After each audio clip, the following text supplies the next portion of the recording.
This dopey podcast is coming in your ear with heroin and ketamine, sobriety and beer.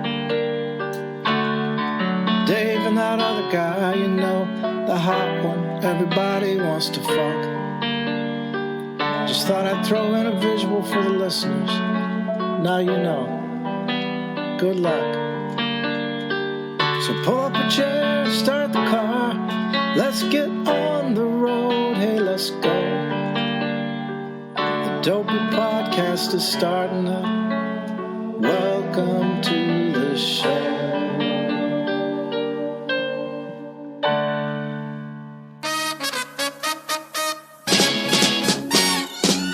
This episode of Dopey is brought to you by our friends at Aloe Recovery.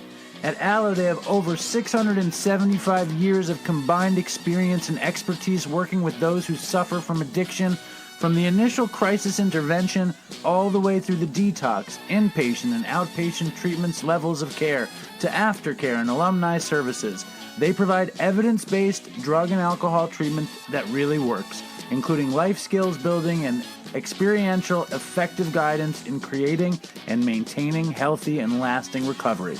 And what does that mean? It means Aloe knows what they're doing when it comes to taking care of an addict in trouble. They treat addicts with respect, which is why I was so excited to have them as a sponsor. Bob Forrest came up with their program along with his friend Evan Haynes and their friend Bob. They have amenities up the ass. They have fucking surfing and horseback riding, sound bath meditation, and much more. As I like to say, if you're fucked and willing to go to California, maybe you should consider going to Aloe. This episode of Dopey is also brought to you by our friends at JustCoffee.coop out of Madison, Wisconsin. These guys know what they're doing when it comes to coffee. They make delicious coffee. I make JustCoffee.coop coffee in the French press. I make JustCoffee.coop coffee in the drip. I've had the super light humdinger. I've had the super dark super Maya. I just got another box full of delicious Just coffee beans, and I'm excited to grind them. My dad's down to his last pouch, and I know not to touch it because he saves it for the important people. JustCoffee.coop. If you want to save some money, you put in the Dopey Pod code. If you want a really, really good cup of coffee from a company that practices social justice for coffee growers, then Just Coffee is the place. I've read some comments asking, is it really a good cup of coffee, or are you just trying to make some money? Well, I'm trying to make some money, but the coffee is better than the money. If you want a good cup of coffee, go to justcoffee.coop and enter Dopey Pod. And here's the show.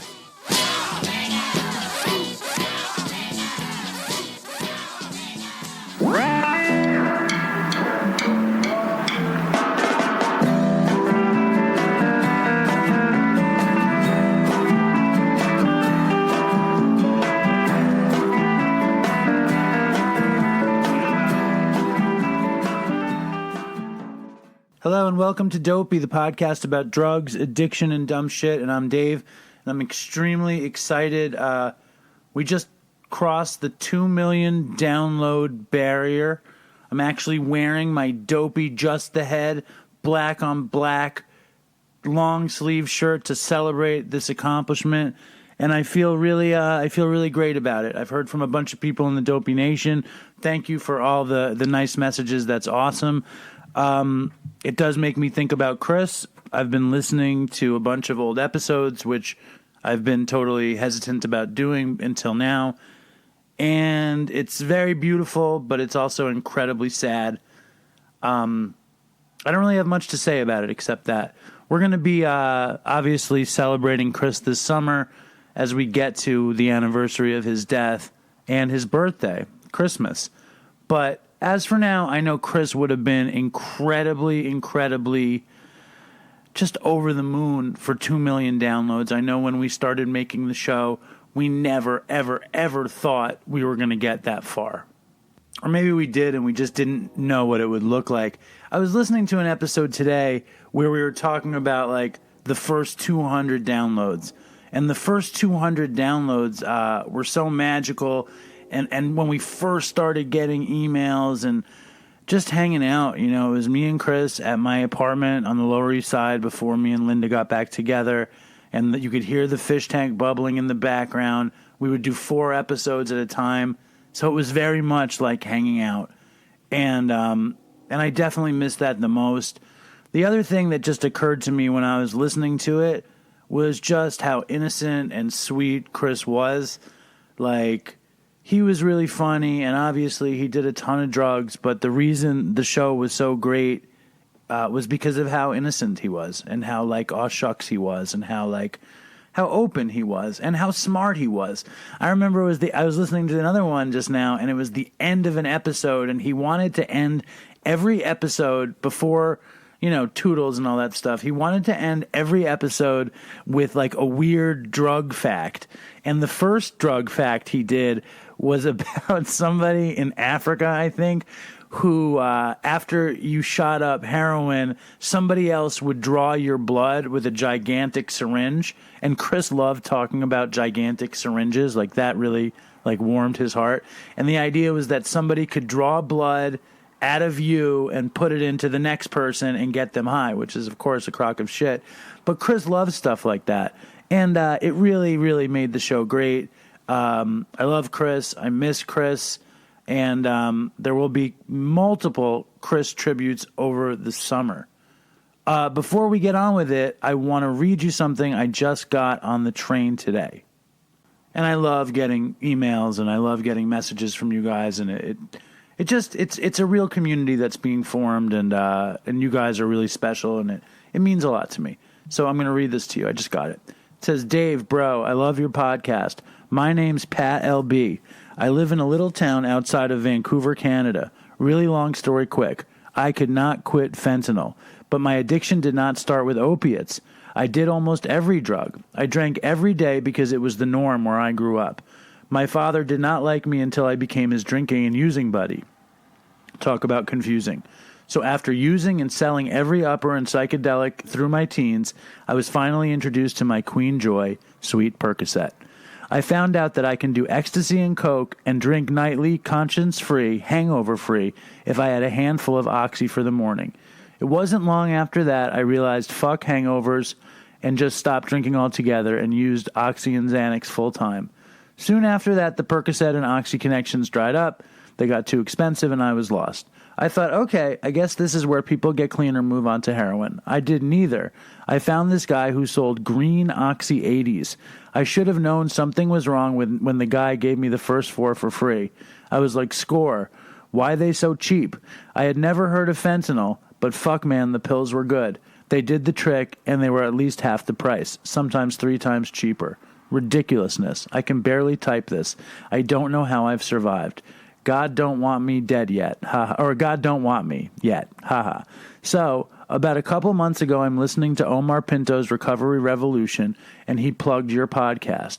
So I thought I'll check it out. And man, I fucking love it. I could use you guys in my life. So I'm on episode 60, and I see you've done a show with Dr. Drew recently. So I was like, hey, cool, I'll check it out.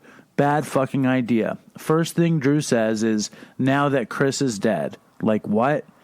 I don't even know you guys. That fucking hit me in the heart. I refuse to jump ahead and find out in a rush how he's passed. Did I hear him right? Even though I want to know so bad. How? What? Why? I'm going to finish listening to all the podcasts, and I'll find out soon enough.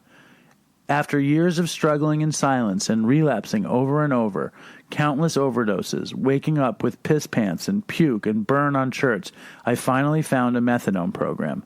As Chris would say, a harm reduction therapy program. But I've been blessed with a hate for tobacco, but I was raised in a grow, so I've smoked weed every day since I was 13. Methadone was my savior. I never used opiate painkiller again. I never used fentanyl again. I haven't misused medication since I started methadone. I haven't had a single beer or vodka or wine with the in-laws at dinner. And now I've been coming down off the methadone for the past 2 years, 1 point every 2 weeks. I'm in my final year and should be done by next spring. Grateful.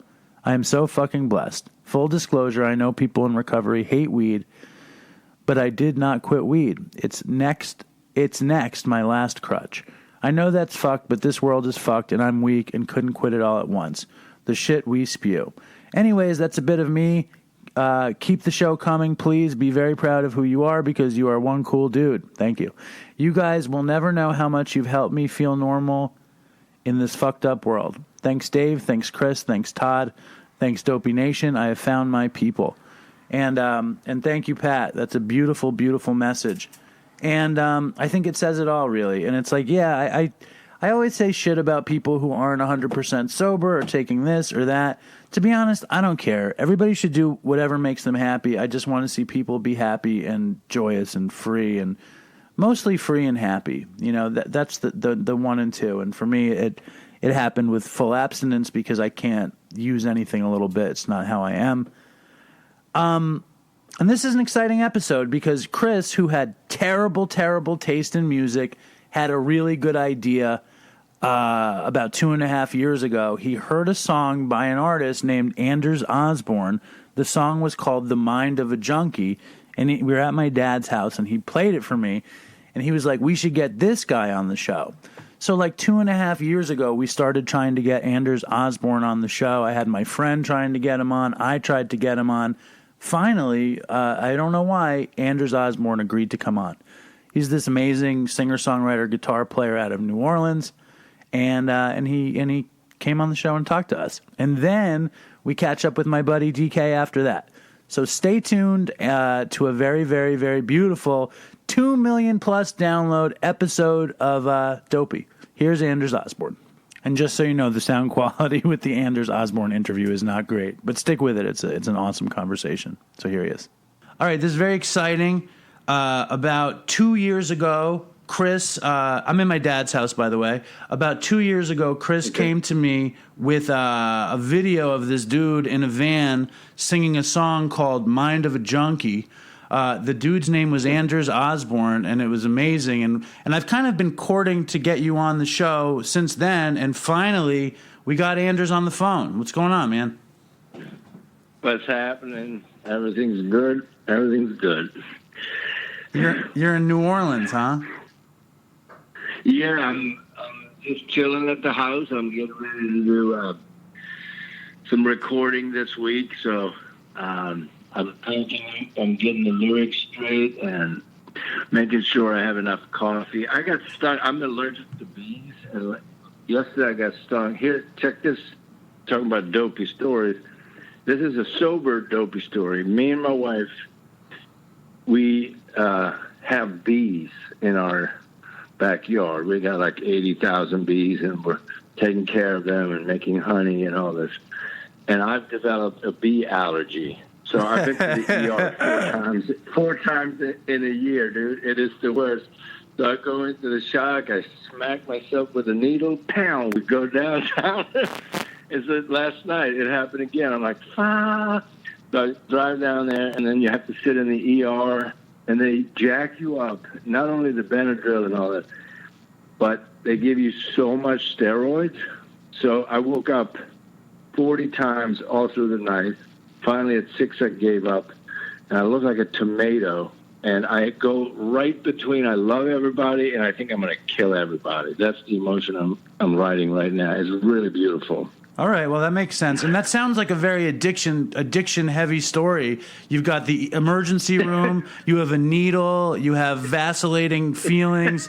Did you find yourself like kind of feeling like, wow, this doesn't feel like sober Anders?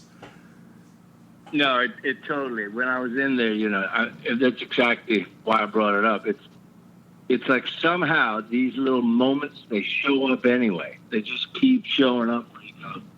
Damn, I guess it's just me, man. This is what I do. Yeah. It's hysterical, though. That's a way of doing it. What's that? I think it's classic. It's a classic drug addict, alcoholic, beekeeper story. What made you want to get 80,000 bees? What was the plan there? It's my wife. It was my wife, and she'd been studying it for 10 years, just reading about it, just casually as a hobby. And she said one day, about 4 years ago, she goes, man, I'm going to get some bees. I'm going to get a hive. Then she got 2, 3, and it just stacked them up. And I was like, yeah, this is great. And then the honey that came out of this it's indescribable. I mean, it's a whole different thing. It's like when you're picking an orange from a fresh organic tree, you know what I mean? And you eat it right there. It's the same experience of just the flavor burst and all that. So you would say we loved it, and then you have the kill dank honey, straight from the bee, the real thing. Yeah, you just scrape it off, and then the whole family gets together, and you press it with your hands, and you squeeze it from the. Anyway, it's a whole thing that you got to go through, and the ritual is so beautiful, and there's honey all over the kitchen, and we're filling all these jars, and it's just gorgeous. And then 3 years into it, I guess got stung enough times, and because I'm who I am, I guess I developed an allergy, and I had a severe, anaphylactic shock I went into, and it was like, whoa! So we took me down there. But we don't want to get rid of the bee, so we're trying to figure out what the heck to do. You got to figure out how to build up a bee immunity or something. That's crazy. When did you get sober? Yeah. How long ago did you get sober? I got 2009, January 14th. They shipped me out to a New Perception in California, 2013, and I had a run. They were trying to help me make some money. I couldn't work the last couple of years. I was just living in the park, and it was pretty bad. But they scraped together a little 5-6 day tour, and I, of course, was going at it pretty hard. At the time, it was more freebasing and stuff, and so I was doing a lot of that, and so I had been up for many days. I can't remember. Most of the time of that tour, I was up. So they just talked me into going out there, and then I woke up on the 14th, and it's like, okay. You woke up in treatment, basically? Yeah, because you drink the whole way. The way they lured me in, they were like, we were riding in a van. It was a songwriter, 3 guys, 3 friends of mine. Another sober friend of mine who's open about it, too. Just an amazing cat, Mike Zito. He was part of the little tour. We were in a van. He was driving. And he was, on the phone with my manager. And he was like, yo, okay, Anders fucked up, man. He was like, we got to do something about Anders. He's all fucked up. He's sleeping in the park. What did he say? How did he, what was they just got together. So Dr. John, Mac and Ivan Neville and my manager, Ruben Williams, and they called Harold at Music Cares and said, man, we got to help our friend here. Can you help us pay for this and set him up with a bed? So they talked to me, and they said, are you ready to go do this shit? I was, rejecting the idea. But I remember sitting there in my head, I was going, no, I just need to rest. Oh, I just need to rest. If I could just rest, I just need to relax and rest for a minute. So something was kind of calling on me to say yes. And then so what I said, of course, was, I'll only go if I get a first-class ticket. Nice. And my manager on the other side, he was screaming at me. He was like, and I didn't hear this, but he was like, that guy is fucking out of his mind. Jesus Christ, I'm going to come over right now, just slap him. And then Mike, that was talking to him, Mike Zito, he was smart. Because he's in recovery, he goes, yep, your manager says, no problem. First class the whole way. Guaranteed. You got it. Brilliant. So I'm like, okay, I'm in. So that because he knows the difference. I got a middle seat, 2 stops, 3 flights to L.A., $16 fucking flight. Classic. But anyway, they got me out there, and so that's my recovery date. But do you remember? You remember when, because I'm sure forever. I know that when I was trying to get clean, I would want to get clean, but a lot of me didn't want to get clean. And I would fight it, and and it took me a million years to finally get clean. What was the real surrender, or when you finally were like, "Fuck it, I'm just going to do it"? What was that kind of thought in your head?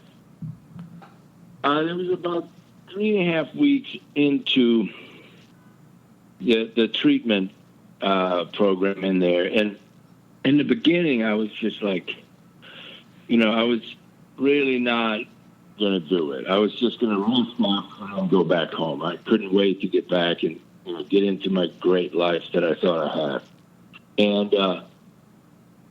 But I couldn't walk.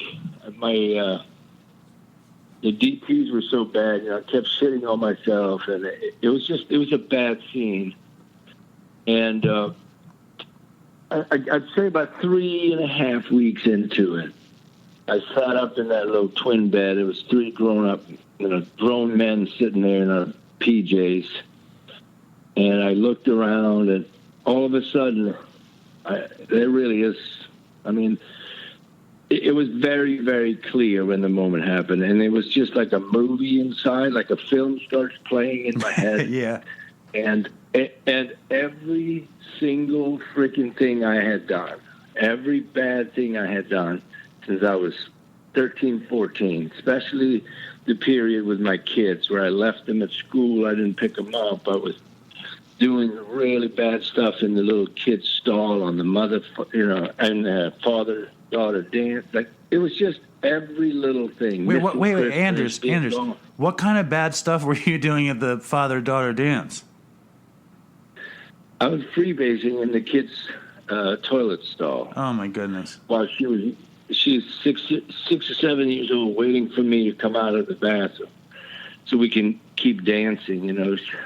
You're like, I just need one more hit to keep dancing. No, I hear you. That's terrible. So yeah. So anyway, so that stuff, it started playing, and I just start crying so freaking hard, and I just bawling and bawling. I couldn't stop, and I was trying to make the tape stop playing. I was just like, stop! I can't look at this, please. But I remember, and then the counselor Stanley came up, and Thelma, who owns the place, they're like helping me and comforting me, and Stanley kept saying, "Ha! You call this a crime? This is nothing. You should have seen me. Let's go. And he kept telling me, let's go. All right, you think you're a grown man, but you're just a little baby boy. Let's go. Let's get that out. Wow. And then in the middle of all that, I was sitting there, 43 years old, and felt like I was literally 14, and I was just bawling. And then all of a sudden, that's when it all switched, and I just went, oh, my God, I am so sick. I really need someone needs to tell me what to do, because I can't make decisions anymore. This is where I ended up when I was in charge. I have to stop doing this.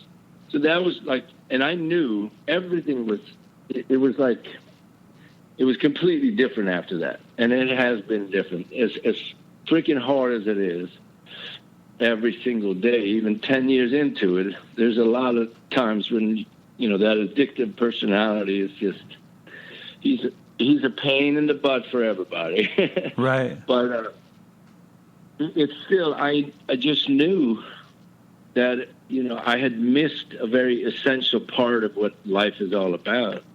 I had focused on just a handful of plants, the poppy, the weed, the coca, or barley, something to make liquor with. I mean, those are the only plants I was interested in. I'd never climbed to the top of a coconut tree. Have you? No, I haven't. I've never been to the Maldives. I've never, all of a sudden, all the things I start realizing, there are only a handful of plants that I care about. What if I don't care about those and start focusing on the millions and millions of things I can do instead? Right. Total possibility, right? Total possibility. Yeah. It changed everything, and I went, oh, I've looked at it the wrong way. And I realized that I had missed it. My life was being filtered through this handful of things, that if I didn't have that, my life was useless. Now I flipped it. That was the tiniest little part of what life has to offer. It doesn't do anything. It's just a very, very small moment.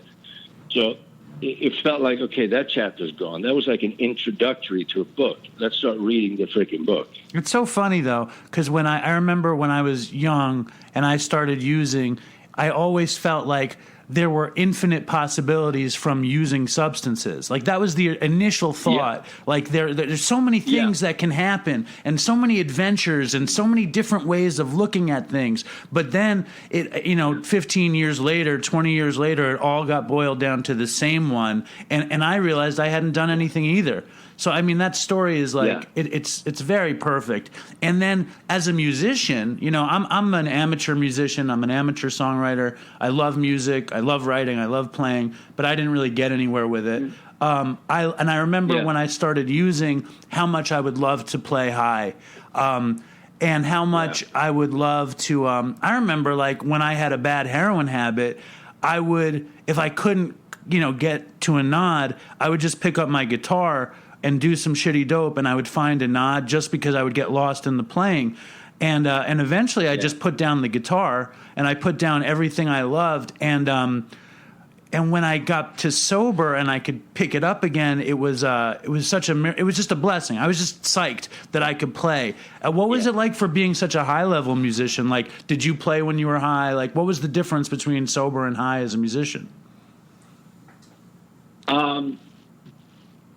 It's like, the initial 6+ months were very, very difficult when I got sober, I'm saying. So let me start over. So basically, when I used to mask my insecurities and the extremely low self-esteem that I had developed, the filters that I had developed that had turned into a narcissist and, just someone that truly couldn't stand himself and was always so afraid and filled with insecurities. That guy, or those two personalities, are fighting really hard. When I discovered that the drugs, they would just completely compress and eradicate the tops and the bottoms of that kind of swing and put me right in that place where I went, I don't care. Right. I just don't care. I'm all good. I'm all good. So what that created was an extremely positive trajectory into the performance part. Right. Now the writing and the structure of it, the crafting, the learning, the finesse, the details, all the things that come with the actual communication and the connection of the art form, those are completely gone, or they were for me. None of it is existing. It is just the narcissist is thriving. He's in there. He's working so hard on filling the ego with, I feel good. I feel good. This is for me. I am great. I am beautiful. They all love me. They love me. Yeah. They love me because I love me. I. And why shouldn't you love me when you're so great? I love that. All right. Yeah. Keep going. Yeah. So what happened in sobriety is I didn't have that blanket, so I'm just up there naked, and I remember going, shit, I don't even know. Did I lean on my left leg or my right leg? Or how did I stand up here? What was the precision of my mic? Did I sing with the mic coming from below up or straight? Or I can't remember. And all these things became very self-conscious. And then when that changed, insane how much better it got. You can't even compare. I know when I'm boring. I go, yep, okay, stop noodling, no more, go to the bridge, go to the solo. This is the audience, I'm losing them. The song doesn't go anywhere. When I'm writing, I start to work on the small details with patience. I can craft a song for 6 years, or I can open up the channels and write it in 3 minutes. All these variables are now at my disposal. And I'm just totally lighthearted about the whole thing. Sometimes I got to watch the ambition part that wants to be loved and liked and approved, and which is the same as I want to be famous, I want to be rich, I want to be really hailed as somebody special that all musicians have. You got to balance those two things to make sure that the ambition is, for me anyway, it's funneled into improving the craft so I can communicate to people. Right. So it's serving the right master. It's not for me. So yeah, because the gift is for other people, not for me. It's so easy to get caught up, though. Let me ask you this. Do you think, like, when the Rolling Stones put Sticky Fingers together, right, who was the gift for? Like, where was the narcissism versus serving the craft? You know, because that's some of the highest end rock and roll you could look at, and they were pretty out of their minds. But, like, do you think they were serving, you know what I mean? Do you think that even came into it? Yeah, I definitely think that they're looking at showing off, which is another way of serving, is to kind of do something really cool and hip. And I also think that, you know, and first of all, I had no idea what they were thinking. So for me to make a statement on that, I apologize for the asinine. I apologize for my asinine question. But my own reflection over it would be, if it was me, any kind of enormous greatness that comes about, you know, when it's known, people know, like Kind of Blue with Miles and all this stuff, whatever, these enormous recordings that we have. Right. There's probably 100 of those that stand out for some reason. Those, I believe, they're accidental. They're just, it's lining up. So many things need to line up. There needs to be the right producer, engineer, the right day, the moon, vegetation, the food they ate, the climate. Everything has to line up together with the songs, performance, and all. It's not like one guy comes in with his great vision and then he gets it done. Right. That's never how recordings work. There's so many variables that have to line up, and then it has to line up in time for the listener to go, hell yeah. So I think that was one of those where it all lined up, and it's a gift to the world. It's beautiful. Well, but to confuse that with Mick Jagger, that's where I think you can get into shaky ground, when you try to put it on one person. Of course, and I think I get it. And when my friend Chris showed me, it was you. What he showed me was the video of you in the van with your friend playing "Mind of a Junky," and I was like, "Wow, this is interesting." And then when I heard the actual track, it's crazy. You know, it's long and it has this crazy solo section and like, did you find that track came together in that sort of a way? Because it seems like the response was gigantic. Yeah, no, and again, it was all accidental. I was so frustrated. I was mad at the band. They weren't playing it right. And it was all this shit. I was like, I can't hear it. My headphones fell off. My guitar was out of tune. There was so many things wrong. And then you listen back and you start working and you go, golly, this feels amazing.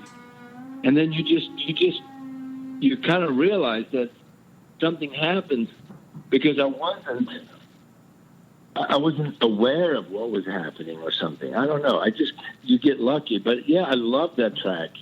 And usually I can hear afterwards. Let's say if I still listen to it a little bit, I check it out 3 months later and it moves me, then I know. Right. All right. We did exactly what we, were supposed to do. We contributed something to the world, and hopefully people will get to hear it. If not, that's okay too. And you just leave it at that. They're just little snapshots of people, And what made you want to write that song? Because, that song, I'm going to put that song on this episode at the end of it, and I think it will really speak to our audience, but it's like it's a real snapshot of what it's like to be an addict, specifically a heroin addict, is what I got. But why don't you tell me about how the song came together, writing it? Well, I had just gotten sober, honestly. I was clean, and I was going in between. I was on a lot of antipsychotic. I was diagnosed with bipolar, first depression, and then bipolar, and this and that. In my mind, I think I knew that. Well, it's just I'm just an addict. These are personalities that come with this whole journey. But I took all that stuff, and my addict personality the first 3 months was so prevalent. It was so many things that I did. If I if a tire broke on the bike when I was trying to get to the meetings, I would, instead of fixing the bike or, leaving it there, locking it up, I carried the bike to the meeting, because in my mind there was this sort of obsessive behavior that I have to take the bike to the meeting. Right. So it would be like weird stuff like that all the time.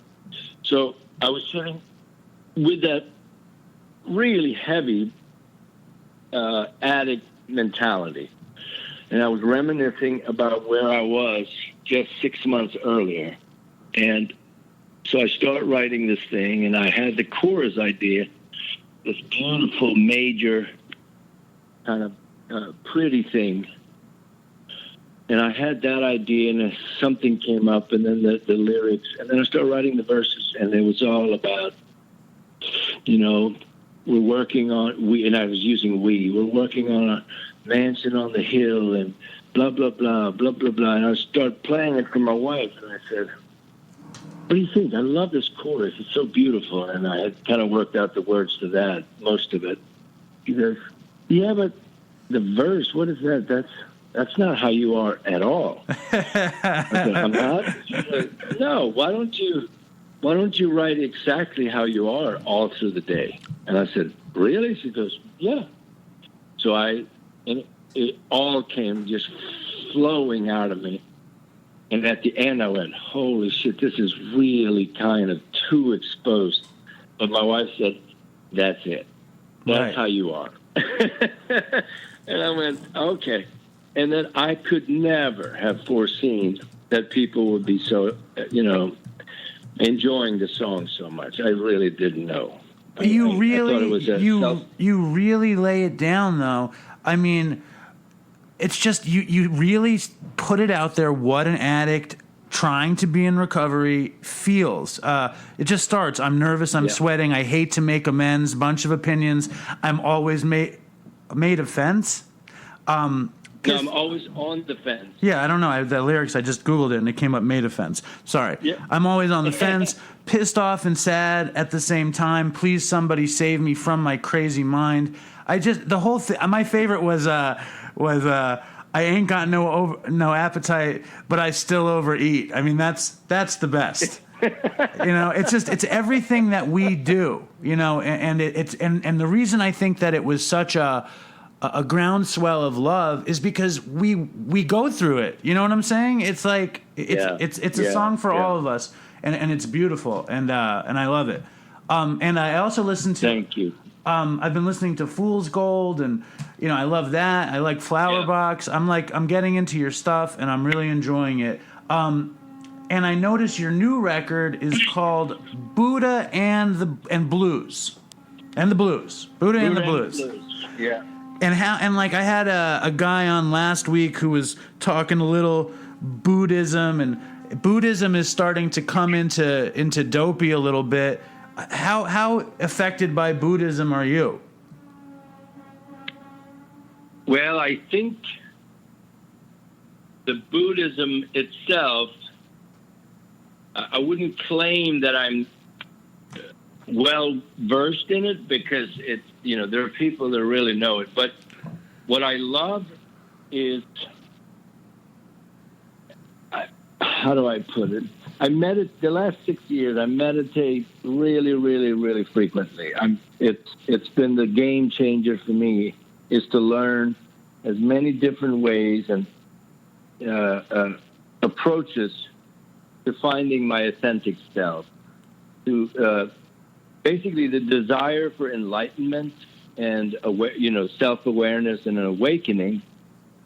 That process has changed everything. So in that process, I have gravitated back to Buddhism, not like the hippie version of me when I was 17, but like for real, like just reading a little bit about it, or reading Dalai Lama's book, and nice, getting some Zen books and so. And then once I get into that, then that leads you back to Hinduism, and then yogis and spiritual teachers in general. And then with YouTube today, there's so much available. You can spend hours and hours with Alan Watts and all these beautiful people that are talking about these things. So I think what's happened for me is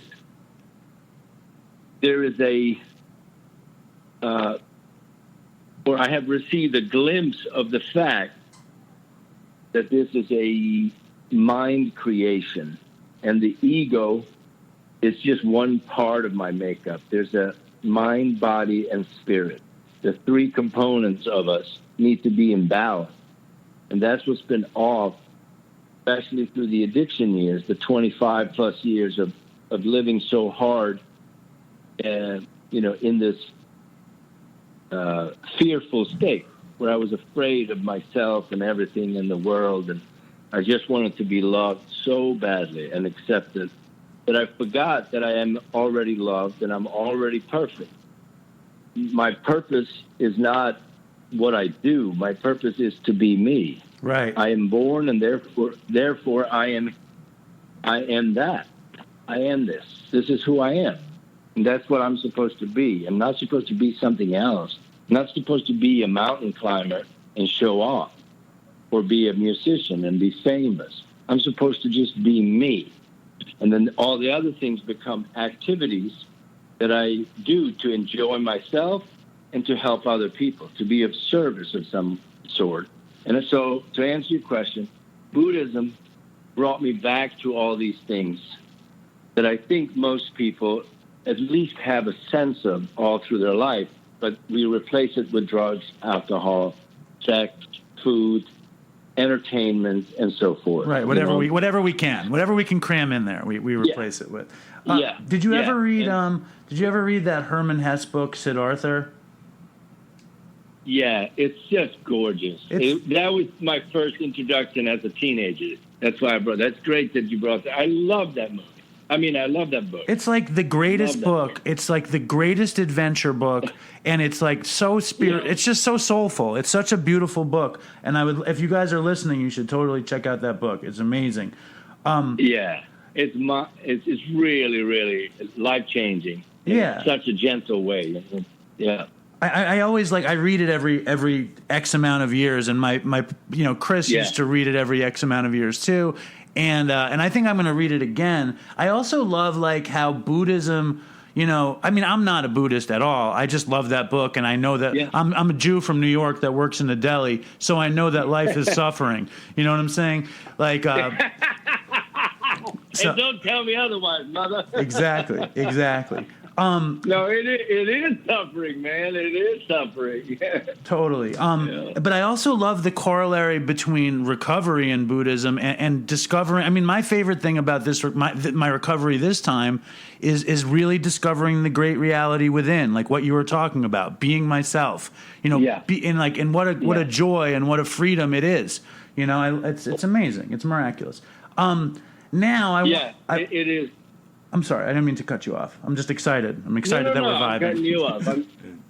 Don't worry. Go ahead, babe. So you came up in New Orleans, and I got to go to New Orleans recently. It was a lifelong dream to go, and me and my wife went down there. It was amazing.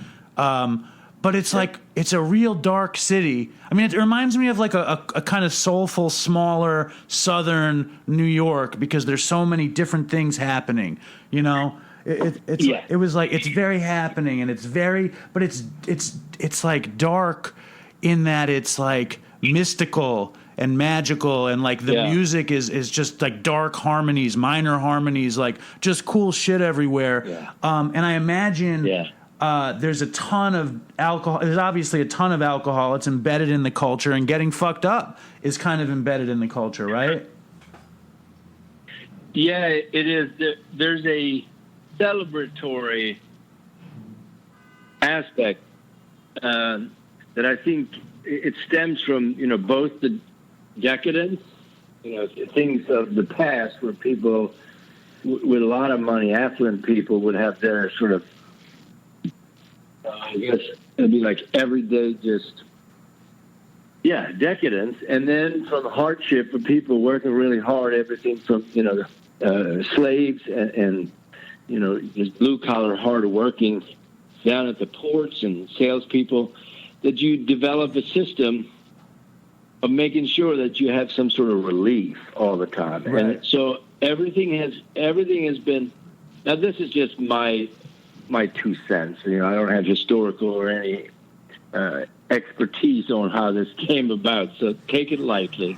It's just another human being making up stories. But basically, what I do think is that it's ingrained in us.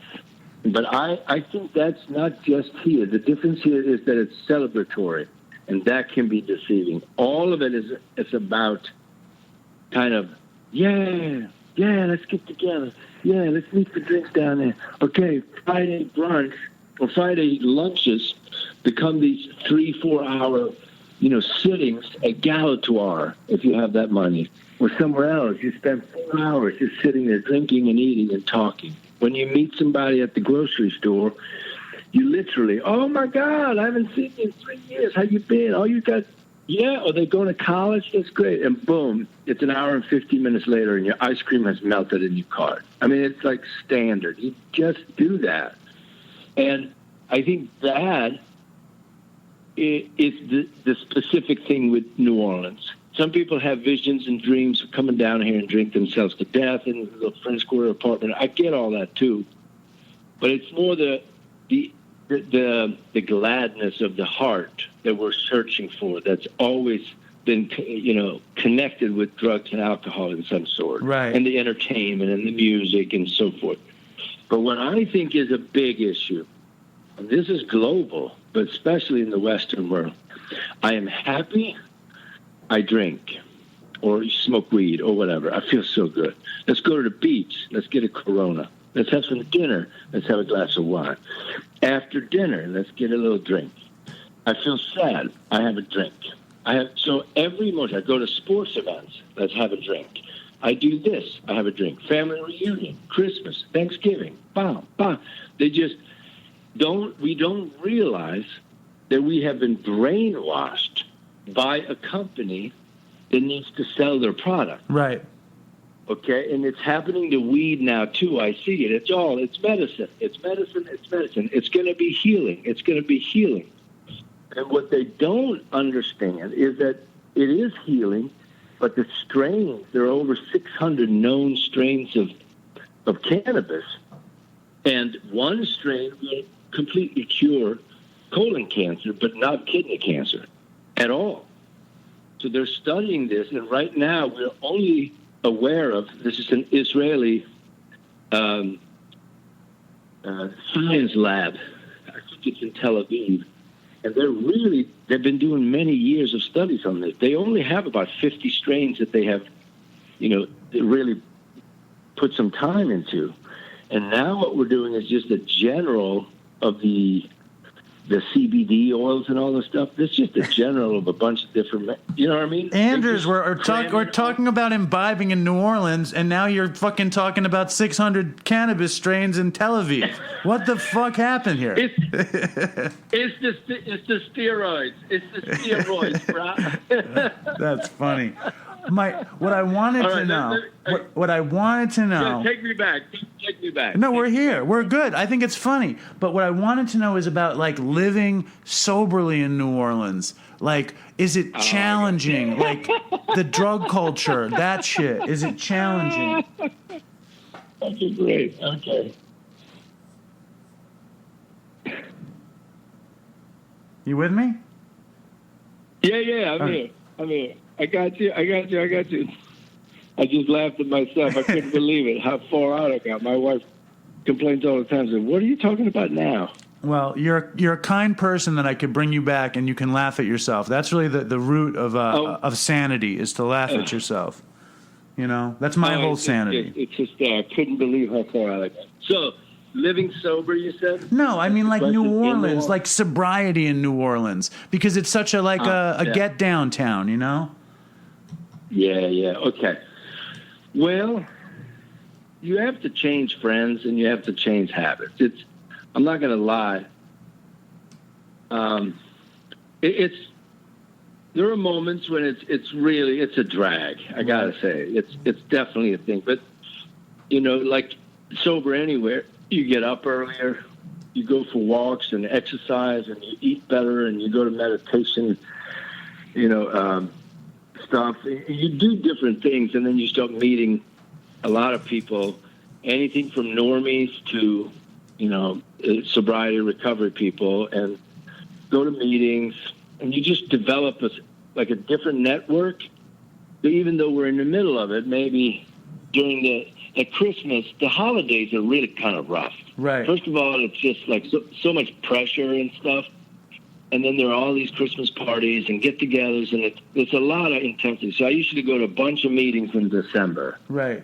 So, right after Thanksgiving, and then I go, okay, let's go.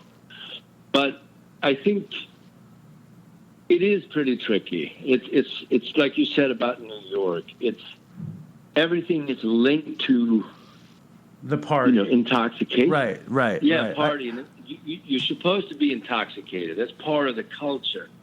You gotta find a way to kind of navigate in and out of these groups. If I go to these events and art openings and shows, or musician friends of mine put on this beautiful, stellar show, but it was at a non-alcohol event in the Marigny Opera House down in the Bywater, certain area. So they only have a little container with water that you could fill up. And I'm like, oh, this is great. And they just played an hour, talked a little bit, not like a rock show. They just performed from 7:30 to about 8:45. And those are things I go to more. And so you just have to change it up a little bit. It's like my wife always wants to go to Jazz Fest in New Orleans, and it was my dream to go to it. But to be honest with you, I don't want to go sober because of all that waiting around and all that weed. I love weed. I love pot. When you go down your Tel Aviv 600 strains, I'm with you. I love pot. I love getting high.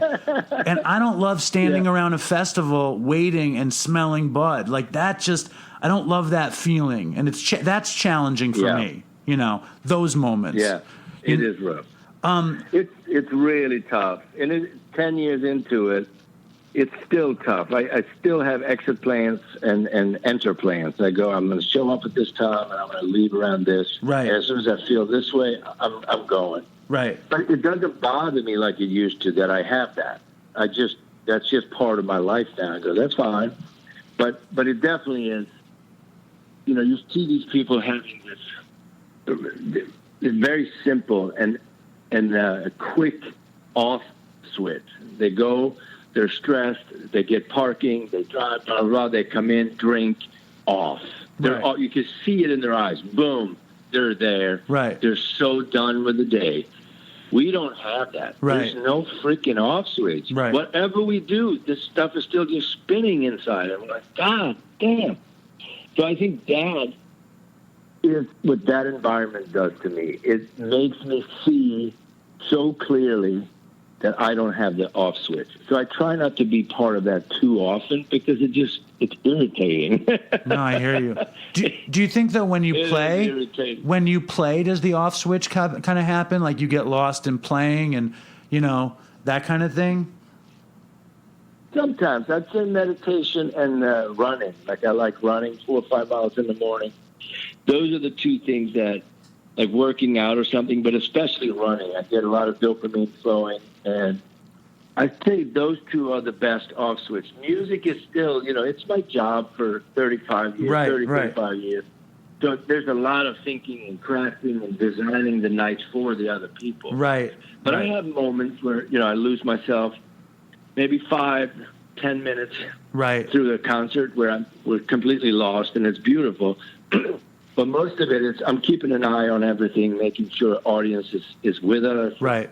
That is working. Well, that's what a band leader has to do. That's what you have. That's what a band leader has to do. So I hear you. Yeah, I think so. You have to be alert. Yeah, man. I this whole thing happened getting you on because we have this little fan group page called the Dopey Nation. The Dopey Nation are the Dopey fans, and somebody posted on the Dopey Nation your Send Me a Friend program. And I was like, holy shit, Anders Osborne. I forgot I was writing, your people here and there. And recently the show got a little bit bigger And I think they were like, oh, yeah, that sounds like it has a little bit of a reach. and I mentioned Send Me a Friend, and they were like, oh, yeah. So Send Me a Friend sounds like the fucking greatest thing for these moments where a musician is stuck. Yeah. Why don't you just lay it out there for the Dopey Nation what exactly it is?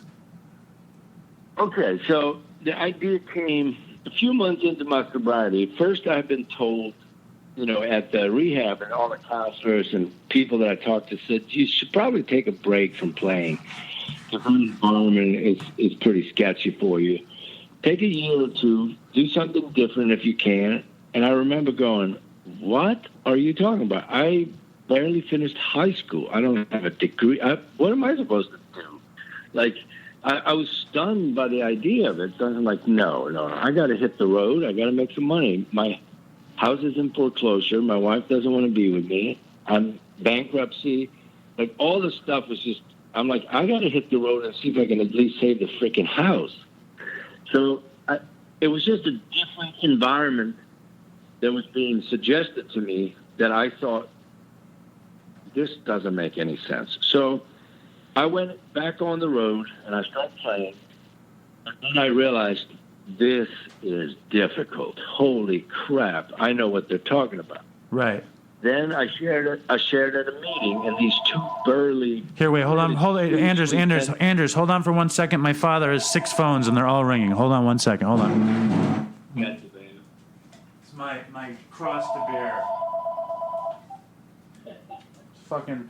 My dad is 75 years old. I live in Long Island, so I record the show at his apartment. He has 2 phones in every room. I don't know. He's crazy. Anyway, we're back to gigging, musicians gigging. Let's get back there. I'm sorry. Okay, so I'm out there. So these 2 guys at the meeting said, hey, you want us to come sit with you at the gig? I was playing a local gig in New Orleans, and I'm like, I don't know. What do you mean? And they're like, I don't know. You just want us to come sit with you? I'm like, okay. So they sat there, and they were on front of the stage, and I was like, wow, I don't know what's happening right now, but I feel accountable, I feel safer, and I feel good. I'm all right.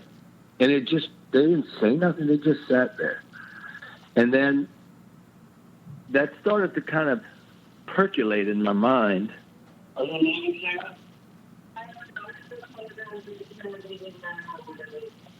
Okay, I got you. Sorry about it. So I talked to them, and then I went like,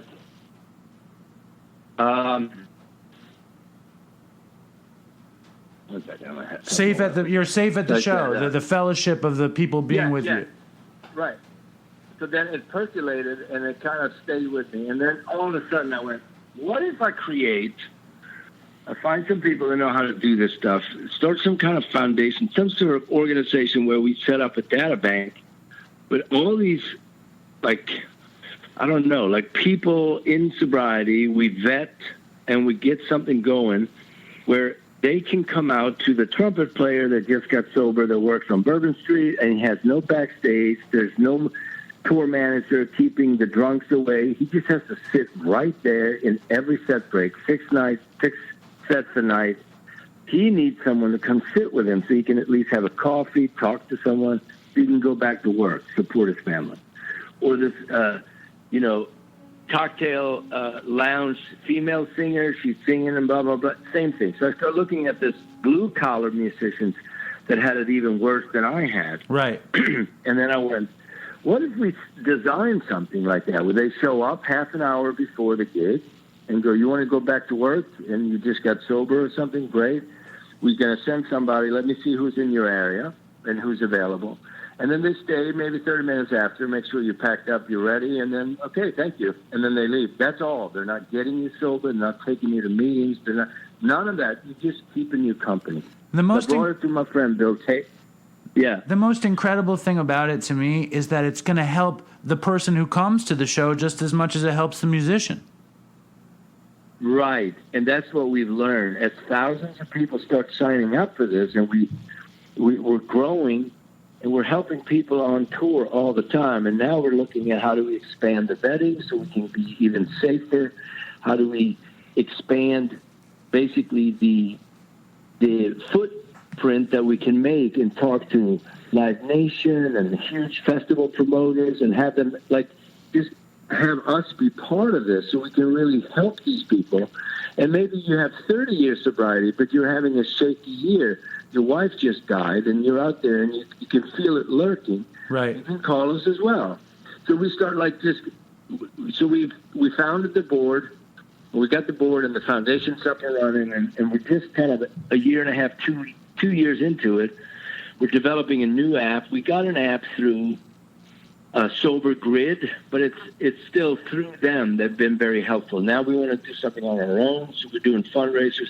And basically, we want it to be click, click, click, and a friend shows up. We want it to be super simple, because especially the first year, you're freaking out. You're like, I don't even have a phone, dude. You know what I mean? That kind of vibe. Yeah, and all you need is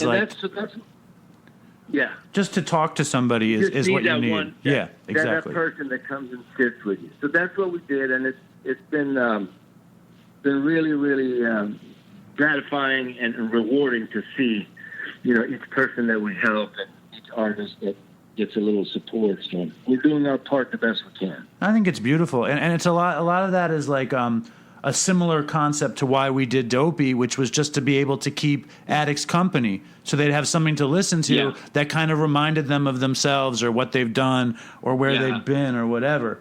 I really appreciate the time you put in to this, and I think anything we can do to help with send me a friend, we would love to do. And I wanted to talk about, so just let me know, we have a little bit of a network, and I know that the addicts who are in recovery that listen to the show would probably love to help out.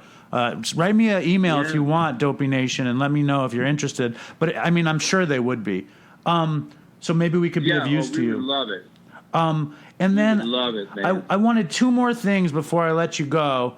I wanted a fucking drug story. Can you give me a crazy drug story? A dopey story, if you will, without bees? A B-list dopey story? Without bees. Yeah. Well, I got one. I was kicked out of the house, and I kept trying to sleep on the back porch, and I wasn't allowed inside, and I was out there for days and days, just sweating and dirty and filthy. So eventually she installed an outdoor shower, and she said, okay, you can use this outdoor shower here.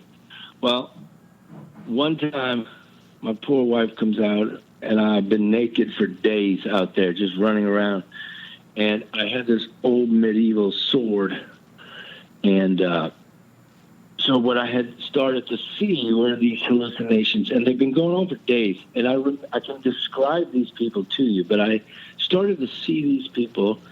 They were camouflaged as the plant that they were in front of. Or what were you using? You were smoking. You were smoking coke. What were you using? And they were all over, and I was talking to them and discussing things. And I said, and then they would always, after a few hours, they would start, making love and fucking hard and teasing me and saying, you can't be part of this. I know you wish you could, but you can't.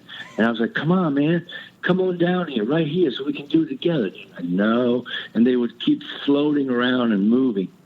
So one day she comes out, and I'm out there naked, and I got this sword, and I am chopping down everything I can. I'm hitting the fences and the trees, and I'm get the fuck off my property, you motherfuckers. I'm sick of y'all chasing my ass, fucking all over my property. Stop fucking on my property. And she goes, okay, goodbye.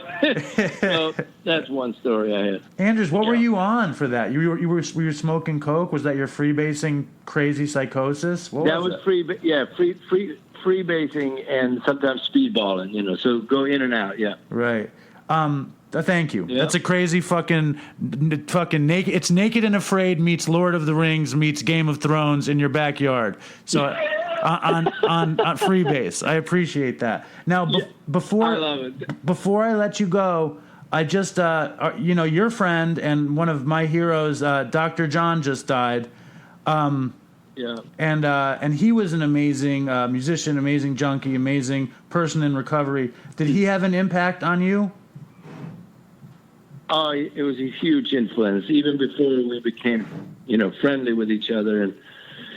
And he just, he had a way of I don't know, he kept it light, but every comment would be so deep and it'd be so profound. And he would take on this persona of this night tripper thing, and he would develop this language that but he really, the source was his wisdom, really, and he was awoke. I mean, he knew the things that we're talking about as far as the spirituality part is a big part of his identity. So, but he delivered it in such a unique way. So he was a big influence. And then as a friend, he would always look out, and before I got clean, and he would take me aside and just kind of talk to me and tell me to, take care of my stupid ass. And he would look out for me in small ways. He would call me and tell me a little bit about the sorrows of his family stuff that was going on. But we weren't close friends, but we were friendly. We talked, and we always had a good time at the sessions. We're at the gigs we did together, and then occasional phone conversation. But he was a big influence, had a great impact, and he was part of the 3 people that got me sober, Right, and like what a part of the New Orleans scene in general. But thank you so much, Anders. It was a joy having you on, and you really gave it to us. So I appreciate it, man. Oh, God bless you. Thank you so much for having me. So that was incredibly wonderful and honorable to have Anders Osborne on Dopey, which is something I've always wanted. Something else I've always wanted is to have my friend DK come back on Dopey. So I called him up, and he's agreed to come on. Welcome back to the show. Thanks, Dave. Hello, Dopey Nation. Nice, and it sounds good. We got you coming through. This is the new phone jammy. You're coming through the Bose MicroLink 2-way speaker into the new AKG P90 microphone, and I have headphones on. So this is a whole new ballgame. Wow, that's impressive. I have no idea what any of that means. I don't really either, which is the really bad part. I went to B&H today to like check out gear to try to perfect sound quality for the show. And it was a little Orthodox dude who's trying to sell me a bunch of shit. And I was like, I don't really want that. I don't really want that. The dude's name was Udi. And he's like, I am not trying to upsell you. And I said, I know. As he's trying to upsell you? No, I don't think he was trying to upsell me. I mean, you've been to B&H a billion times. They're pretty straightforward over there. Yeah, absolutely. Yeah. I remember. It's been a long time. I went there. I was buying silver paper. Exactly. I was going to say, me and DK used to go to your shop on 18th Street, and I would steal boxes of photo paper. But I decided not to say that. That's probably wise. Yeah. Don't tell me you're stealing from them. So I'm considering buying this very fancy podcaster setup with a touchscreen display that has a phone in and all this shit. But so far, I'm not doing it. I'm thinking about it, though. It looks pretty impressive. Well, do you have a studio? Like, do you set up, like, tapestries and, like, have, like, your giant phone in the middle where you espouse all your knowledge? No, I'm up. That's what I'm thinking. That's what you picture when you hear the show, that I'm in some, like, glamorous fucking place? Yeah. Isn't that where... I'm up in my attic. There's a bunch of shit. Like, I don't have any shelves, so there's, like, shit strewn everywhere. Like, everywhere. Like, just papers on top of papers on top of papers. I have Cats hats and Dopey hats and Oy vey hats and old mugs with orange peels in them and empty cans of seltzer. And it's like, it's not a pretty picture. There's chocolate wrappers. Chill that place out, man. Yeah, it is not the chill, tapestry-strewn studio that you would imagine. But Dopey Nation, if you don't remember, DK is a very old friend of mine. We met, what is it? How long ago do you think we met? 93. So, what, 15, 6? Oh, no, not 15. 25 years ago. 25 years ago. And Dave and I really came up, we came up doing drugs together. Yeah. Well, it was music, movies, and drugs, and television. Not in that order. And radio. What No. were, I mean, we met, DK was like drinking heavy, and we were like, I wasn't drinking heavy. I was not a heavy drinker when I met you. I had just found weed when I met you. right. And you were just you were like a normal kid, and you would like go out to parties and drink, and in our room, we stayed there and we smoked bong hits and we didn't leave the room. And then do you remember when we moved my computer in and we played X-Wing nonstop? I do. I remember, in fact, we would smoke a ton of weed, and like you weren't allowed to smoke weed in the dorms, and we got like busted a million times smoking weed. So we set up the system, and the system was that you had to take a tiny bong hit, or a big bong hit if you could, clear the whole thing, suck the whole thing down, and then open the window, get it out the window, and close the window without a trace of smoke. No smoke in the room. No smoke in the room. And if anybody put smoke in the room, I kicked them out. And I was mean. Right. I was very mean. You were. It was very strict. I was very strict. But you got busted all the time, and you lived right next to the RA. Exactly. So, and Dave, she was constantly. Yeah, she was always up our butts, and it was bad. Yeah. But the system worked, and Dave put his computer in, and we started playing this Star Wars game. And I remember one night, X-Wing. I put on a song by Desmond Decker, this song called Fu Manchu, and I put it on repeat. And me and my roommate Ryan went out to our band rehearsal, and when we came back hours later, Dave was still listening to the one song on repeat, which was just amazing. I had no interest. All I had interest in doing was getting to the next level. And you were a master of that game too. You were too. That was a great one. Sometimes we'd have co-pilots. Somebody would have the bong, pack the bong, and then you'd run the co-pilot. Yeah. And our we ran that game. And our pot smoking and acid taking. It was in Ithaca College, and our pot smoking and acid taking were pretty prodigious. You know, we were pretty like full on. And Dave knew Todd really well. I did know Todd. And we just sort of became crazy stoners together. And like, did you notice when did you? I mean, I guess when did you notice that your life was taken over by weed? I made a conscious decision when I started smoking it, and I had, I don't know, like a profound moment in Ithaca in my dorm room, and I think I was listening to Cypress Hill. Okay. And I smoked it by myself. I got like an eighth, and I can remember the day I said, you know what? From now on, I'm smoking weed all the time. Yeah. And that's what I did. Yeah. Along with everything else that came along with it. The acid, the mushrooms. And we didn't really delve into like cocaine or anything until after Ithaca. No, yeah, there were I took a few pills here and there, but I didn't drink. I just smoked weed and took psychedelics, but we did it constantly, you know? Yes. And the funny thing is that, as we discovered weed and psychedelics, we discovered like 60s culture, and somehow like we got a copy of the Woodstock movie, and we would watch that fucking movie constantly, you know? Over and over. It was so good. It's still good.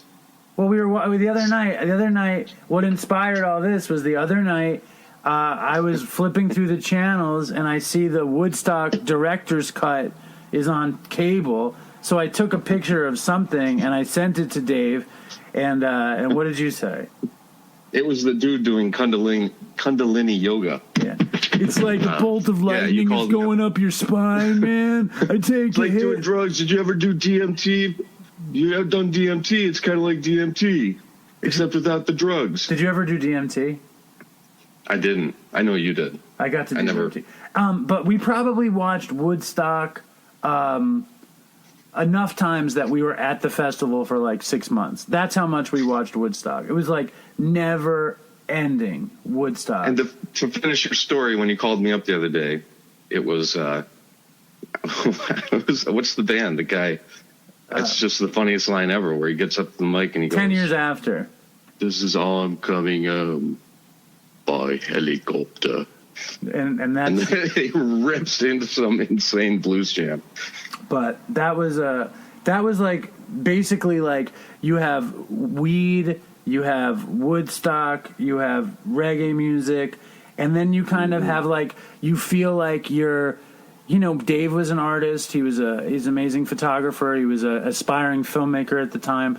And the idea of being able to be an artist along with the drugs was very seductive, you know?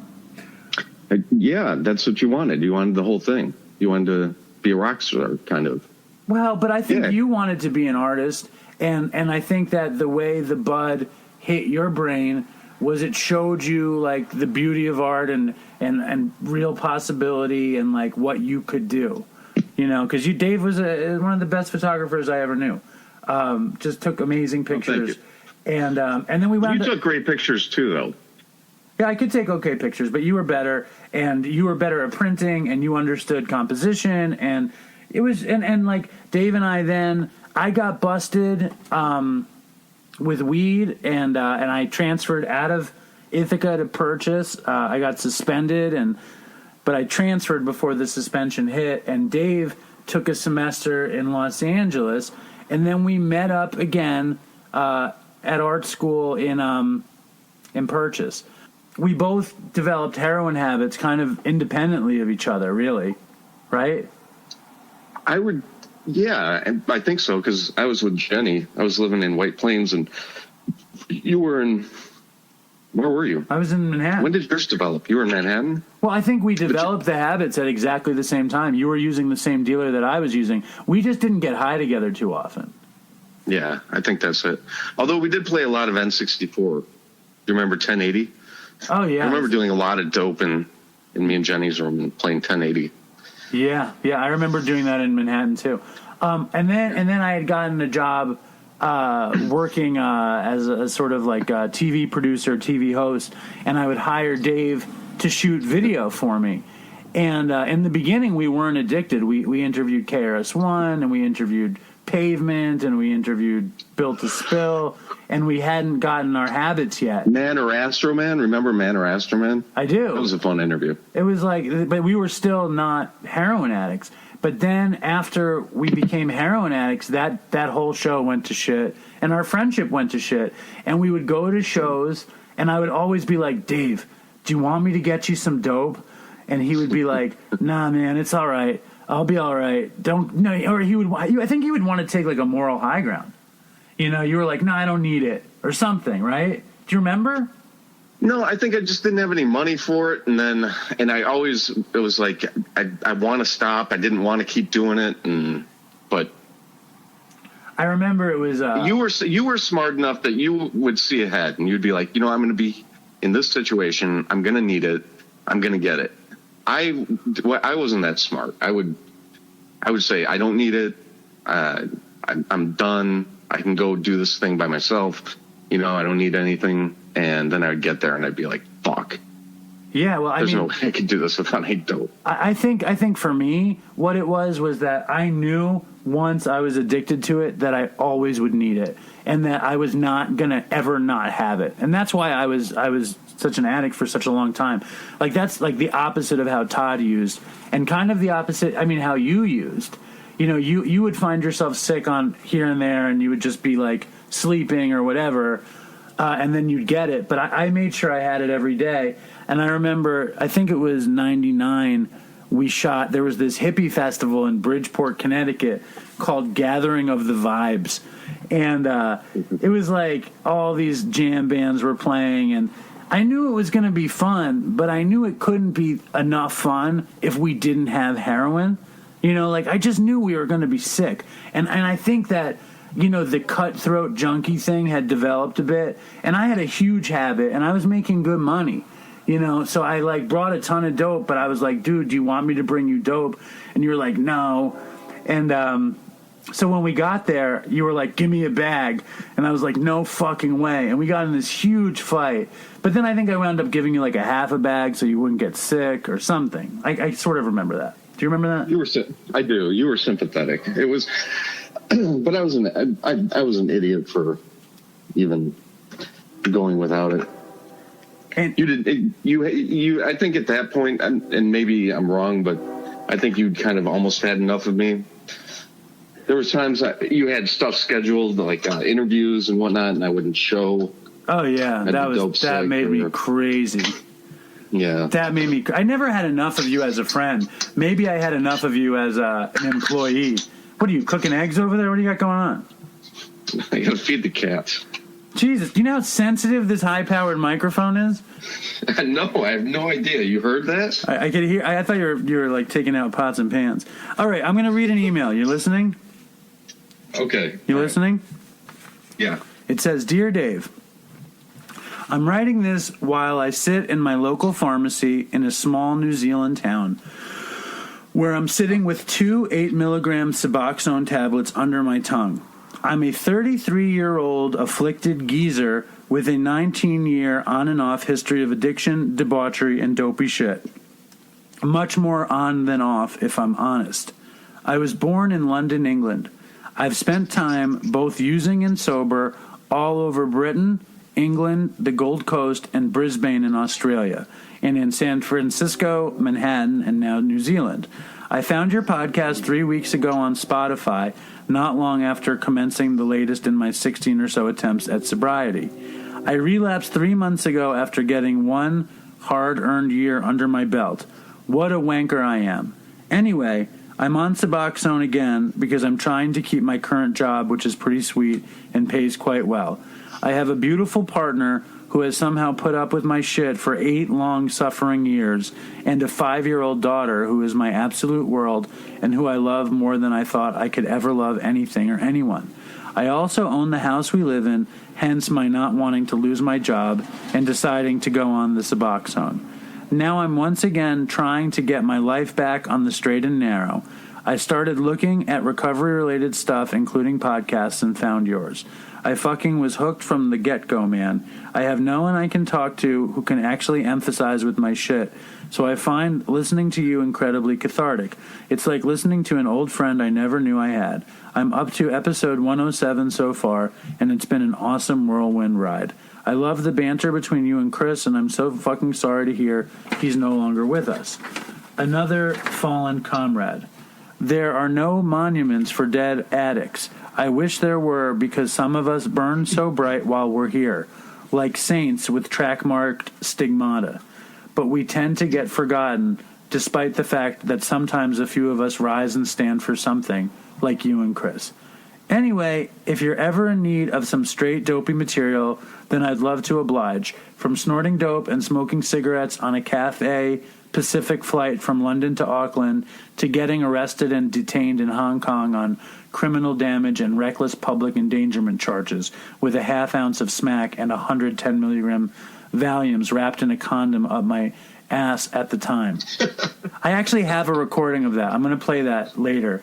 To getting shot at by one armed crackhead Jamaican smack dealer in London, to taking a huge dose of acid and mushrooms and running screaming at a poor woman and her daughter on a woodland walk to scare them away because I thought they were turning into red deer and were going to charge me. I've got some doozies. Anyway, I love your show, mate. It's become a hugely important, helpful, and entertaining part of my life. I'd love to talk to you and or tell you some stories, but it's been sweet just to write this email. Keep up the good work, man. Stay strong, and loads of love, respect, and appreciation from me. And that's Mick. And that's pretty sweet, right, Dave? Oh, yeah, it is. I don't know about elevating, junkies to saintly status, but it's a sweet email. I mean, I feel for that guy. I hope he's doing well. What is Suboxone? Wow, I'm out of it. You're really out of the loop. Suboxone is like modern. It's sort of like similar to what you'd call modern day methadone. It's like a synthetic opiate blocker that kind of like. Oh, okay. I know what it is. Yeah. Yeah. So it blocks any effects of the opium, so it doesn't. So nobody wants to do it, right? Well, or that's the idea. It blocks it, but it also activates the opioid receptors in your brain, so you don't feel sick. You know what I mean? And you also get addicted to it. You have to take it. So it is. So it's methadone. It's not methadone, it's Suboxone. It's a different Right. substance, but it serves a similar purpose, we'll say. Okay. And you have to take it every day or you get sick. So it's just like methadone, which is just like heroin. Well, I mean, a lot of people who listen to the show, I always say exactly I used to say exactly what you just said, but a lot of people who listen to the show are on Suboxone, and lots of people say they live really productive lives on Suboxone, and it's way better than being strung out on heroin. And I'm sure that's true. I'm sure that's true. Were you ever on methadone? No. Because when you would go down and get methadone, but you would keep it for yourself. Well, I was on the methadone clinic. I would get my dose. I wasn't, you know what I mean? Right, exactly. Yeah, so I never did it. I was either, and I still don't, and I don't want to, cheapen anybody's experience or whatever their therapy is or whatever their recovery is.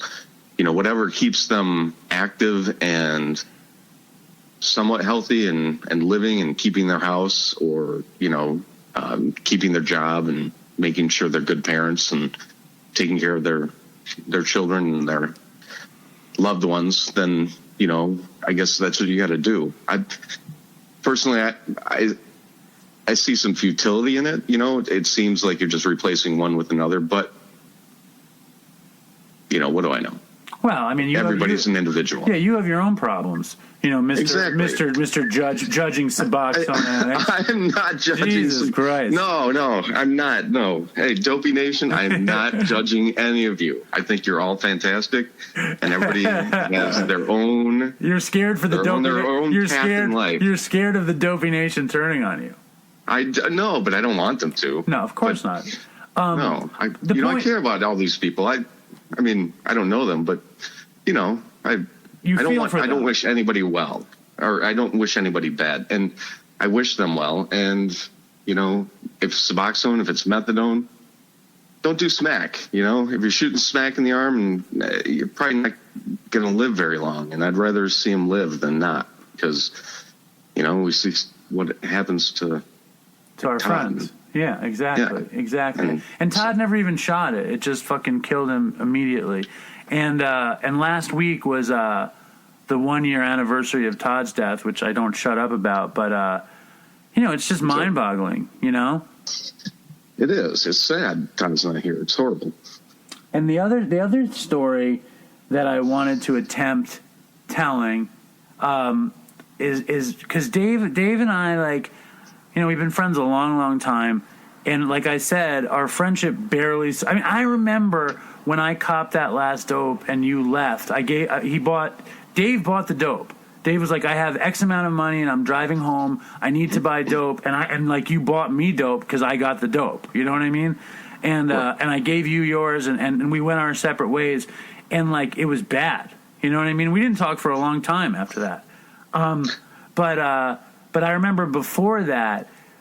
We were both hooked, and we were trying to get off of dope, and I decided that we needed to sequester ourselves someplace.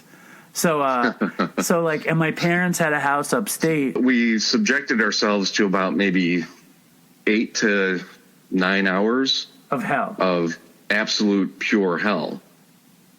I would love to be able to be a fly on the wall in that room and see how long it took for us to say, fuck it, let's just drive back. You know what I mean?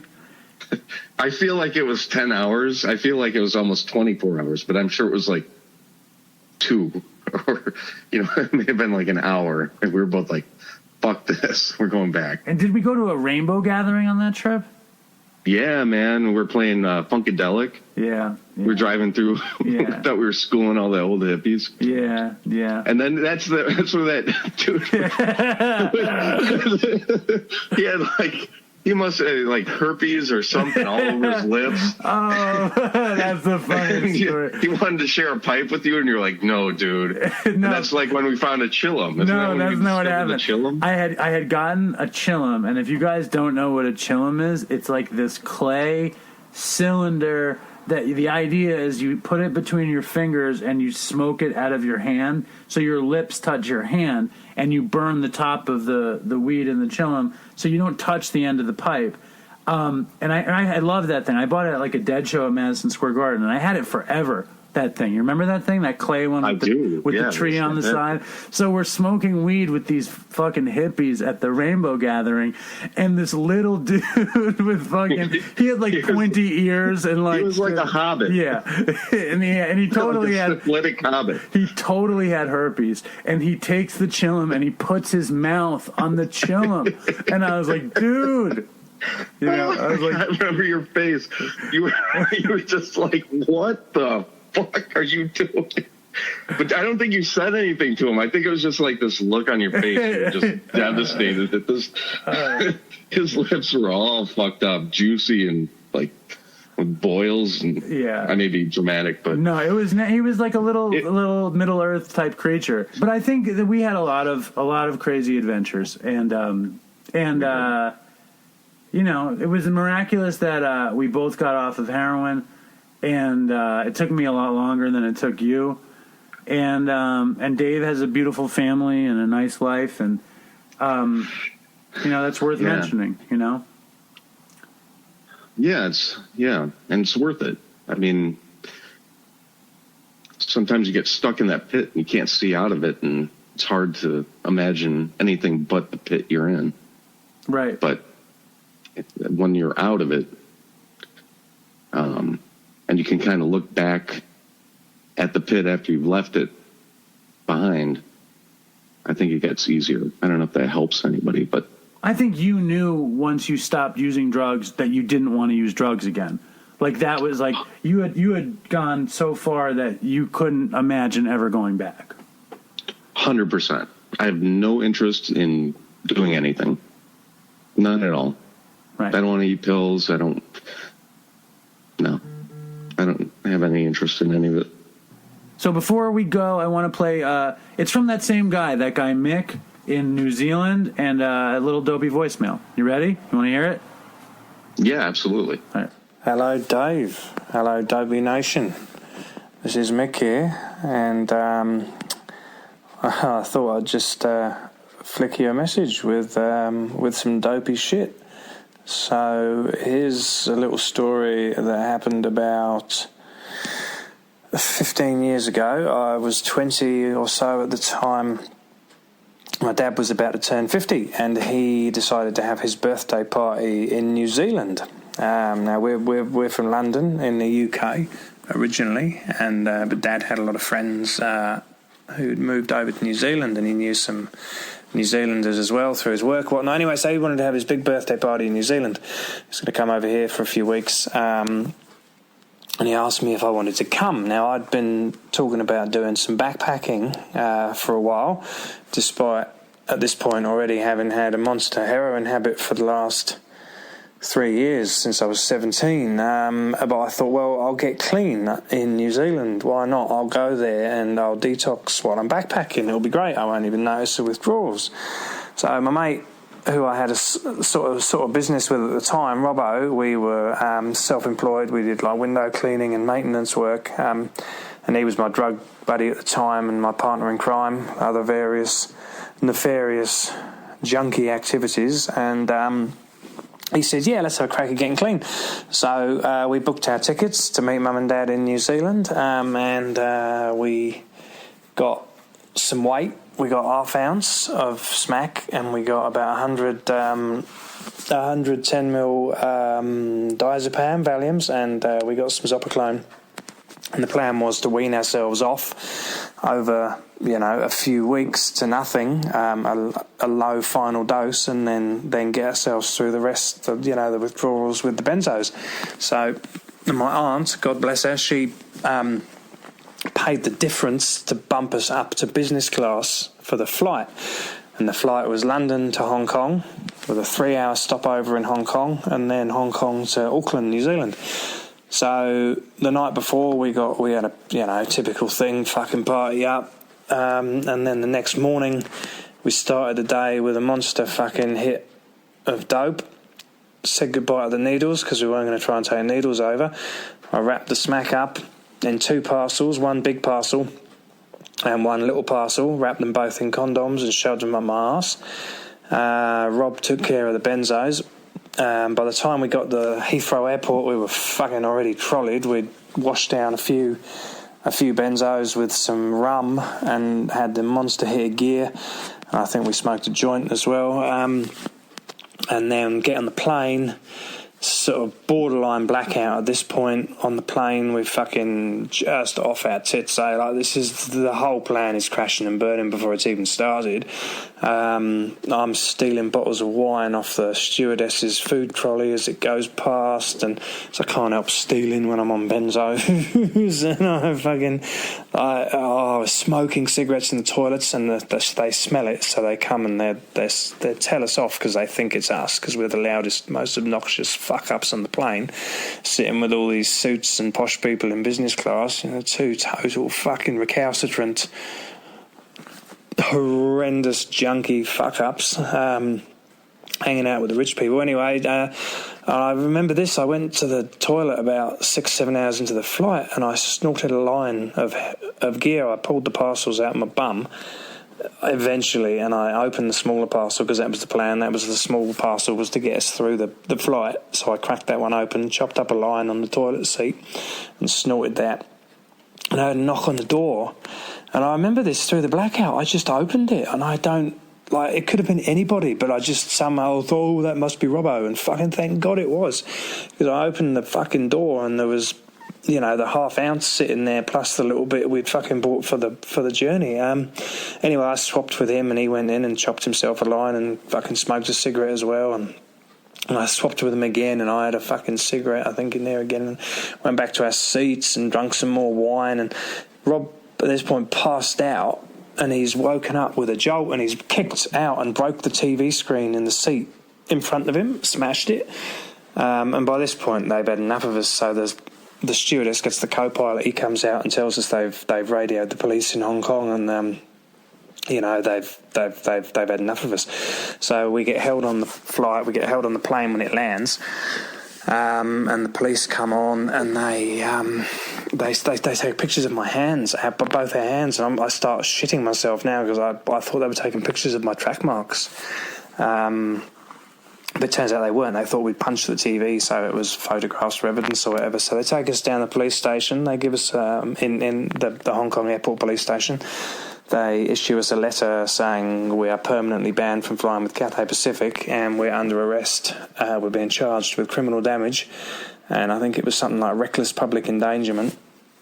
And so by this point, I'm getting really worried. They put us in the cells, and the cells are open-fronted cells, just bars, and they face into the police station office, so there's no way of doing any drugs. We're really ill by this point. We've been in there for maybe 18 hours, and they were just fucking with us, really, like two spoiled white kids fucking up in their country, so they made an example of us. So they kept us for a bit longer, and eventually they told us what we've been charged with, and they said we had to go to court in 3 weeks to face the charges.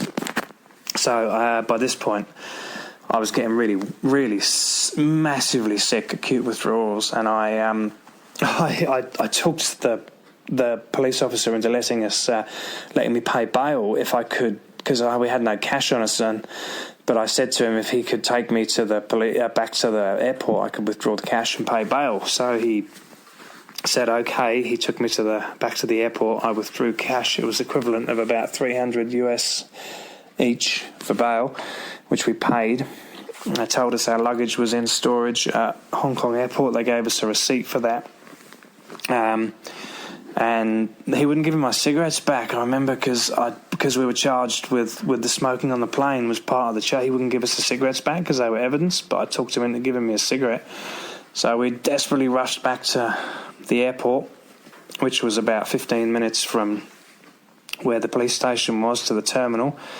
We got our baggage out, and obviously went to the toilet and got ourselves well, was the priority. But we were issued our onward flights to New Zealand were cancelled, so my poor parents were in New Zealand at the airport waiting to pick us up, and we never arrived.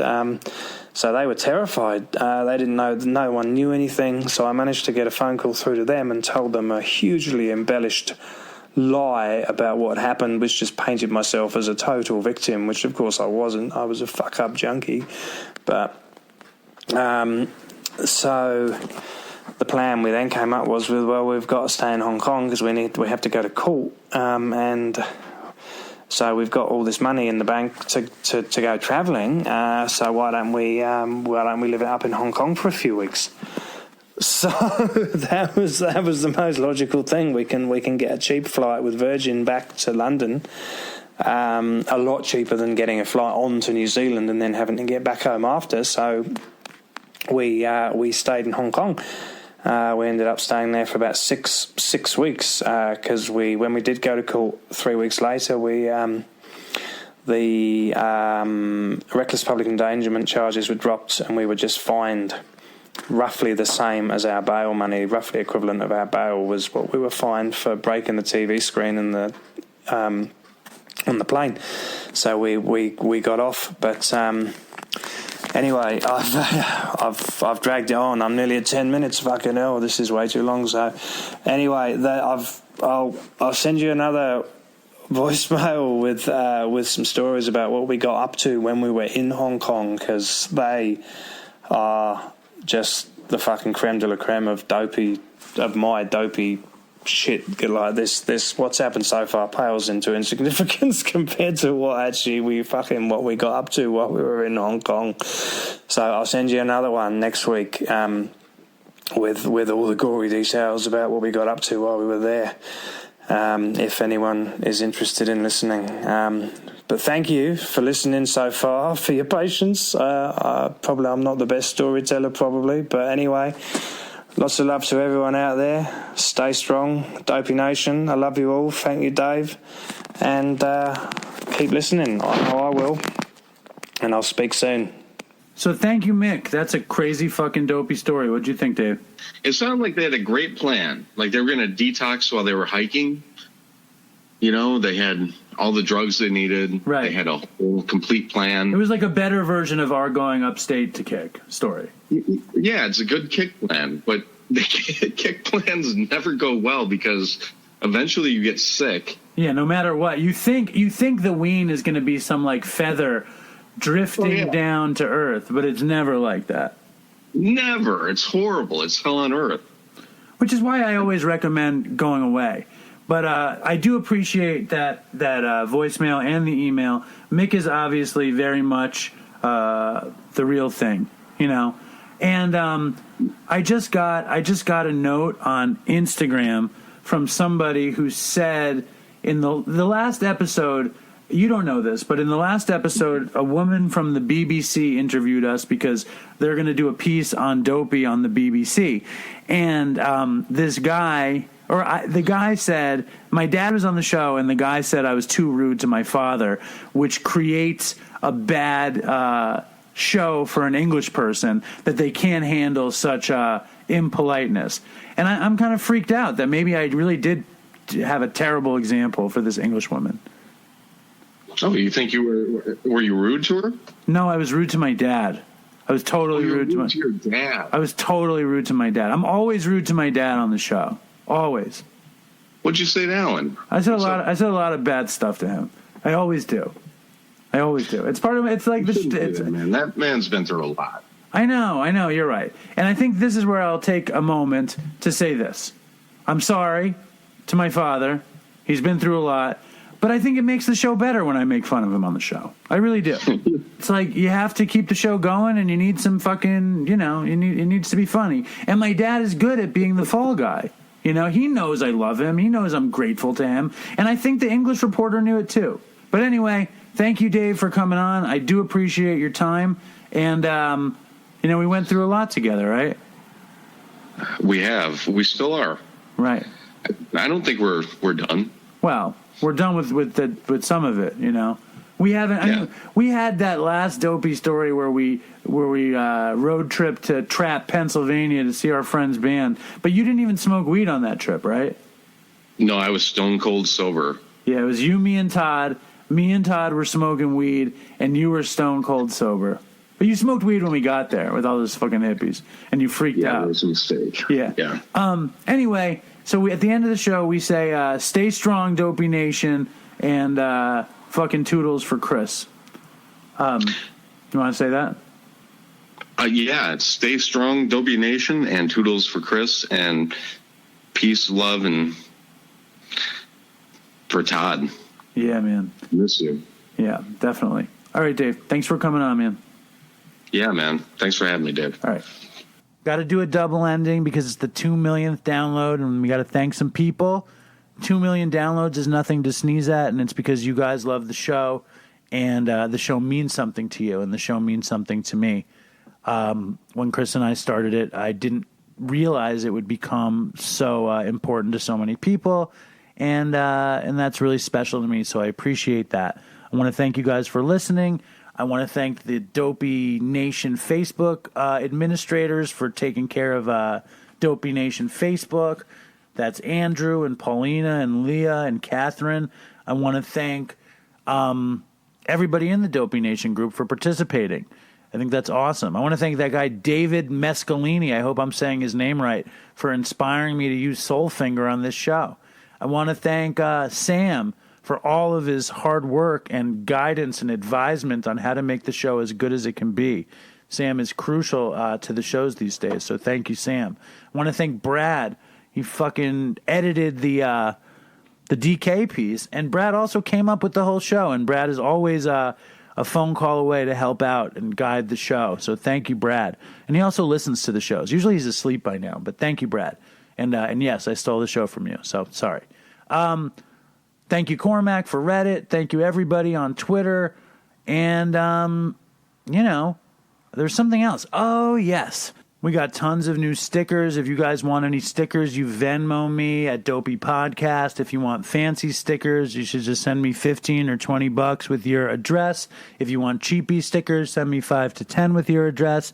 If you guys want any of our Dopey hats, they're $25, $30 with stickers. Again, Venmo me money with your address. If you want to support the show, that's a good way to do it. Another good way to do it is go to Dopey Podcast, the Patreon, which is www.patreon.com/Dopey Podcast. You can pledge, or you can be a subscriber, or you can do nothing. Do whatever you want. I certainly am not going to beg you guys for your money. But I do love the money. I'll have to tell you that. And I want to end the show with Anders Osborne's song, Mind of a Junky. Thank you, Anders. I want to thank that dude, Mick, for really laying it down. And send in funny drug stories to dopeypodcast@gmail.com. Help keep Dopey dopey. And before we go, again, here's Anders Osborne, Mind of a Junky, and stay strong, Dopey Nation. And fucking toodles for Chris, who we miss.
hurricane, but I'm still filled with self-doubt.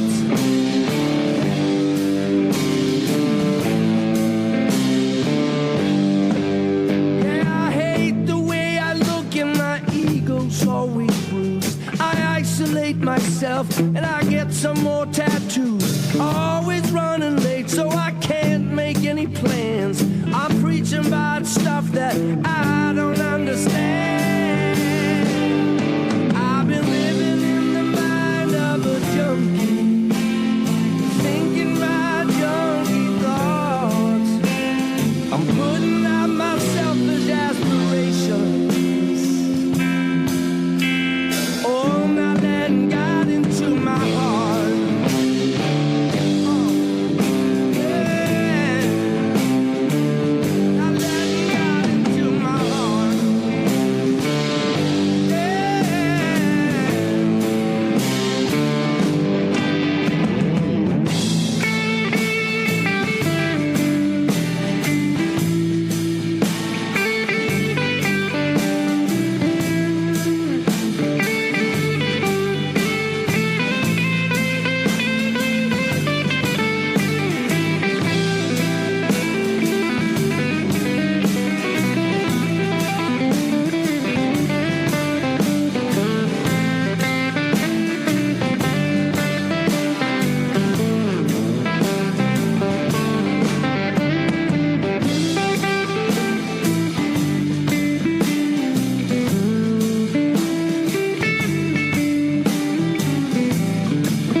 Until I get some money in my pocket, then I guess I'll just have to walk around my neighborhood. But I wanna be good so bad. Wanna be so good, so bad, so bad. I wanna be good so bad. Bad desire's all I ever had. And I wanna take a ride up in the sky. Watch this aeroplane just pass me by. And And I wanna see a Lear jetliner take a dive, just to show all of these people what it means to be alive. But I wanna be good so bad. Wanna be so good, so bad, so bad. I wanna be good so bad. Bad desire's all I ever had, and my shadow's getting smaller and smaller, and it's time to where I stand. Shadow's getting smaller and smaller, and it's time to where I stand. And I wonder would they pay it any mind when I leave this busted city far behind. I'll take the high road, however far it winds, because peace and love are very, very, very hard to find. And I wanna be good so bad. Wanna be good so bad, so bad. I wanna be good so bad. Bad desire's all I ever had. Damn it, all these suckers make me mad. And it's all I ever had. And it's all I ever had. And these suckers make me mad, and I wanna call my dad, and it's all I ever had, and it's all I ever had, and it's all I ever had. And it's all I ever had. And these suckers make me mad, and it's all I ever had, and I wanna call my dad, and it's all I ever had, and it's all I ever had. And it's all I ever had.